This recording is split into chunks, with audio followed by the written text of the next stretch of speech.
महाराष्ट्र की राजनीति में इस समय एक ही नाम की सबसे ज्यादा चर्चा है और वह है सुनेत्रा पवार। अपने पति अजीत पवार के निधन के बाद खाली हुई जगह को भरने के लिए राष्ट्रवादी कांग्रेस पार्टी का नेतृत्व उन पर भरोसा जता रहा है। 63 साल की राज्यसभा सांसद सुनेत्रा पवार के कंधों पर अब पवार परिवार की विरासत को आगे ले जाने की बड़ी जिम्मेदारी है। वह महाराष्ट्र की पहली महिला मुख्यमंत्री बनने जा रही हैं। वह दशकों से पवार परिवार की बहू रही, लेकिन सक्रिय राजनीति में उनका प्रवेश बहुत हालिया और काफी दिलचस्प रहा। सुनेत्रा पवार का जन्म 1963 में उस्मानाबाद अब धाराशिव के एक रसूखदार राजनीतिक मराठा परिवार में हुआ था। उनके पिता बाजीराव पाटिल स्थानीय राजनीति के बड़े खिलाड़ी थे। उनके भाई पदम सिंह बाजीराव पाटिल भी 80 के दशक में महाराष्ट्र के कद्दावर नेता बनकर उभरे थे। साल 1983 में औरंगाबाद अब छत्रपति संभाजी नगर से कॉमर्स में ग्रेजुएशन पूरी करने के बाद 1985 में उनकी शादी अजीत पवार से हुई।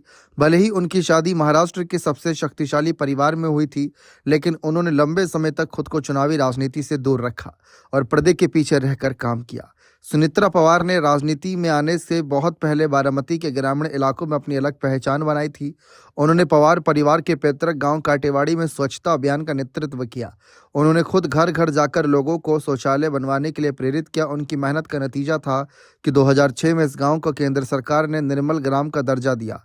इसके बाद काटेवाड़ी एक मॉडल इको विलेज बन गया, जहां सौर ऊर्जा और बायोगैस जैविक खेती पर जोर दिया गया। महिलाओं को सशक्त बनाने के लिए उन्होंने 2008 में बारामती हाईटेक टेक्सटाइल पार्क की शुरुआत की, जहां आज हजारों महिलाएं काम करती हैं। सुनेत्रा पवार की सक्रिय राजनीति पारी 2024 के चुनाव से शुरू हुई, जहां लोकसभा चुनाव में अजीत पवार ने उन्हें अपनी ननद और शरद पवार की बेटी सुप्रिया सुले के खिलाफ चुनावी मैदान में उतारा।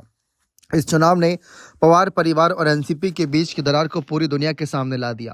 हालांकि सुनेत्रा ये चुनाव हार गई, लेकिन इसके बाद उन्हें राज्यसभा भेज दिया गया। यह कदम उनके राजनीतिक कद को बढ़ाने और उन्हें भविष्य के लिए तैयार करने की एक बड़ी योजना का हिस्सा माना गया।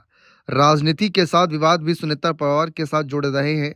उनके भाई पदम सिंह पाटिल 2006 में पवन राजे निमालकर की हत्या का आरोप लगा था, जब भी कोर्ट में है। इसके अलावा महाराष्ट्र राज्य सहकारी बैंक घोटाले में भी उनका नाम उछला था। हालांकि 2024 में मुंबई पुलिस की आर्थिक अपराध शाखा ने उन्हें इस मामले में क्लीन चिट दे दी थी।